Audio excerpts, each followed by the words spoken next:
Of all the gadgets I've ever reviewed, this must be my favorite, if you can call a car a gadget. This is the Nissan Leaf, the first all-electric car available commercially in Africa. The real revolution here is that you charge this car at home. You plug it into your power point in your own home, in your garage if you have a power point there, and you charge it overnight for about 8 hours. And for that, you get about 150 kilometers range. So it's not intended for long trips, but great for riding around town.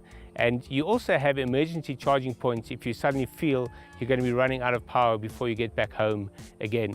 Right now, those power points are at McCarthy dealerships, and there's usually one within about 10 kilometers or so if you're driving around the Johannesburg area, where it takes about half an hour for a quick charge if you need to charge in a hurry before you can get home. Eventually, you'll have these charging points all over the country, and eventually you'll have electric cars from other manufacturers as well driving around the country.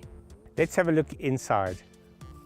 What I love about this car is all the gadgetry built into it.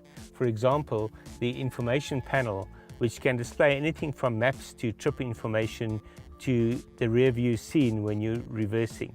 So right now, for example, it's displaying energy usage, and it tells me how many kilometers I have in terms of estimated range, but also what impact it will have if I turn on the air conditioner, or what in civilized circles they call climate control.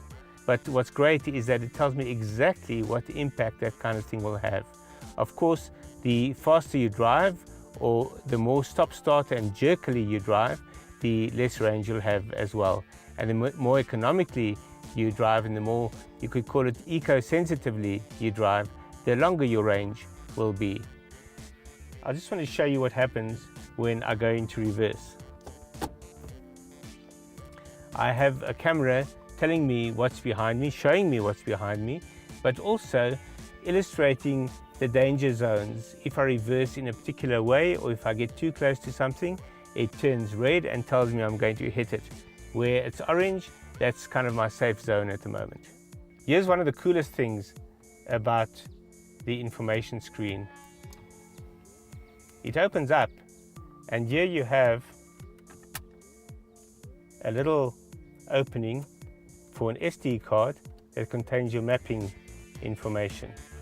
So once your map is out of date, or you want to update it, you can plug this into a computer and download the latest maps from the internet, as opposed to relying, as cars used to, on the mapping that you're stuck with on your navigational system in the car.